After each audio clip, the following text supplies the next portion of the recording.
buah saya di penjara juga. Yang masuk, saya jamin kehidupannya. Mereka pun saya kasih barang untuk ngedarin di dalam. Sampai saat ini masih. Jadi memang sengaja dimasukkan memang untuk mengedarkan di dalam sel. Karena kebutuhan sel tuh banyak juga, sama seperti kebutuhan di luar. Berapa persen dari 100% penghuni lapas itu pakai narkoba?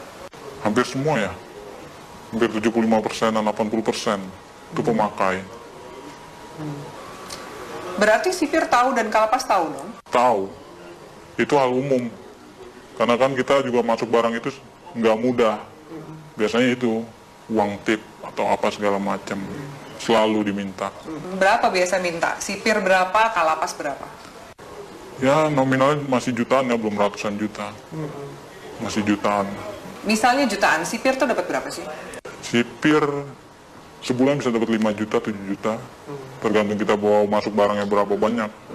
Kalau barangnya sekian ya tinggal di itu aja proses. Kalau kalapas dapat berapa sih? Kalapas dia puluhan juta. Yang paling banyak demand-nya itu di penjara mana? Cipinang. Lebih banyak dia bandarnya. Salah satunya banyak kan anak buah saya selama ini. Yang ketangkep di mana, mereka di dalam ya saya tanggung semuanya. Dia di dalam, hidup keluarganya di luar, saya tanggung semua. Oke. Sampai dia keluar. Sampai dia keluar. Secanggih apa sih bisa ngatur peredaran narkoba dalam penjara? Alat-alat mereka canggih dong? Canggih. Mereka alat-alatnya lebih canggih dari pemerintah Indonesia sendiri ya. Masa? Iya. Secanggih apa? Dari mulai telepon, mereka pakai satelit, langsung tembus satelit. Tidak ada lagi lewat operator-operator Indonesia. Mereka semua pakai satelit. Jadi nggak bisa disadap? Nggak bisa disadap. Sangat sulit untuk disadap. Tidak akan ada habisnya Indonesia. Karena Indonesia target terbesar di Asia untuk peredaran. Untuk peredaran. Kenapa Indonesia jadi target? Karena demand yang begitu besar? Demand yang begitu besar. Keuntungannya juga besar. Hukumannya juga ringan. Soal hukuman? Iya. Ringan, berarti nggak mungkin bikin jera. Apa sih yang bikin jera aparatnya? Dari mana sih kemudian kalau misalnya mau ngabisin ini gitu? Dari mana sih? Biasanya kalau main di hakim itu buat main hukuman. Peringanan hukuman, segala macam. Anda bayar? Saya bayar. Dalam bentuk uang atau dalam bentuk barang juga Anda kasih? Uang, biasanya uang. Mereka hanya uang. Kadang barang tergantung hakim. Hakim maunya apa ya kita kasih. Banyak klien Anda yang hakim yang make juga? Ada banyak. Ada 10 orang ada. Bagaimana Anda menggunakan uang yang luar biasa banyak ini? Biasanya Anda menghabiskan untuk apa? Biasanya saya habisin buat pesta-pesta aja. Pesta, saya beli barang, segala macam apa, kebutuhan. Kebutuhan dalam arti ya saya lihat orang-orang kaum-kaum yang kurang mampu juga sebenarnya saya kasih.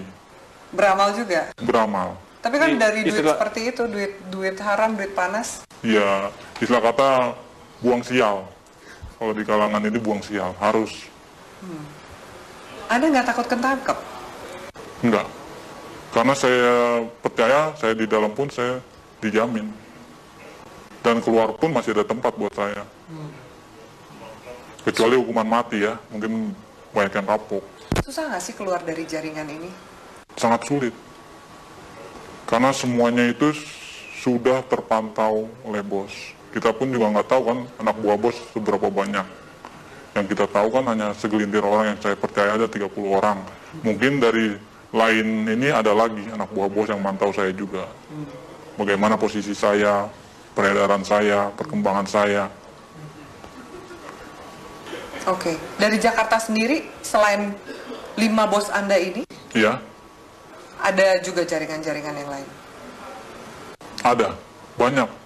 Di Jakarta aja ada sekitar 50 jaringan. Yang saya tahu 50 jaringan, mungkin lebih. Itu yang saya tahu. Jaringan ini lebih besar atau sama kuatnya dengan jaringan Anda? Macam-macam. Tergantung dari barang sih biasanya. Kalau barang kita bagus, banyak juga jaringan ngambil di kita juga. Makanya barang itu nggak pernah akan habis. Tidak akan pernah habis di Indonesia. Walaupun mereka menangkap, menyita segala macam berapa ribuan ton, ratusan kiloton, itu nggak akan pernah habis. Karena itu cuma sedikit, paling seujung jari ya, ujung jarinya dari total barang yang ada di Indonesia. Kalau BNN sendiri gimana, ada sebagai bandar ngelihat BNN? BNN saya lihat sih untuk saat ini tergantung orang-orangnya sih. BNN juga sama lah sama yang di Polres, Polda, segala macam. Istilah katanya kan orang Indonesia itu hanya butuh duit. Semuanya ujung-ujungnya duit. Asal kita punya duit, ya lolos. Sampai ke jaringan, kalau kepolisian juga? Kepolisian udah hal umum. Udah nggak bisa ini lagi. Nggak mungkin dibersihin? Nggak mungkin dibersihkan. Karena memang aparatnya pun pemakai. Kenal sama bandar, kenal barang, nyuplai barang juga, begitu. Seterusnya. Bea Cukai gimana? Bea Cukai juga mengawasi kan? Iya. Seperti ini? Bea Cukai ada permainan juga.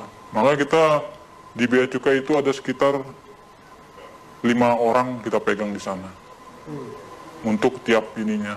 Apa peran 5 orang di Bea Cukai ini? Meloloskan barang. Meloloskan barang.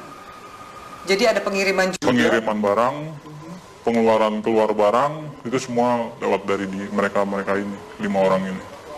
Oke. Anda punya berapa rekening? Ada 10 lebih. 10 lebih. Kurang lebih satu rekening isinya berapa sih? Tergantung ya, ada yang 1 miliar, ada yang 800, ada yang 750. Paling kecil ya sekitar 250 juta. Anda nggak takut kelacak oleh PPATK nih? Wah, enggak ya, itu nama rekeningnya udah beda-beda. Ada panggilan untuk berhenti dari dunia hitam ini? Belum ada. Saya masih menikmati sampai sekarang karena keuntungannya lumayan. Bukan lumayan lagi ya, mungkin kalau Mbak sendiri mungkin akan tergiur dengan hasilnya. Yakin kamu? Yakin sekali. Masa? Iya, benar. Belum ada panggilan untuk tobat berarti? Belum. Masih menikmati. Mau sampai kapan? Sampai seterusnya mungkin ya. Sampai tunggu panggilan. Orang tua Anda nggak curiga? Tidak ada yang tahu. Teman-teman kecil pun nggak ada yang tahu. Semuanya saya dan kawan saya yang baik saya kenal saja tahu. Apa enaknya punya uang banyak tapi harus bersikap seperti biasa-biasa dan sembunyi dari semua orang? Itu ya konsekuensi. Karena kalau kita terlalu vulgar pun orang akan mencolok. Ini anak kerjanya apa tapi menghasilkan segala macam, itu malah bakal menimbulkan kecurigaan. Baik dari orang tua, saudara, bahkan lain-lainnya bakalan imbasnya ya penyelidikan dan penangkapan. Apakah jaringan narkoba ini juga masuk ke istana? Istana sebagian ya udah masuk. Lewat mana? Itu organisasi lain. Kita belum bisa sampai masuk ke sana. Mungkin ya organisasi ini lebih kuat dari yang bos saya punya. Itu sudah masuk. Ke istana? Ke istana. Oke. Transaksinya besar? Tetaplah bersama kami di Metro Malam pemirsa, karena setelah jeda pariwara berikut, Metro Malam masih akan kembali dengan sejumlah informasi.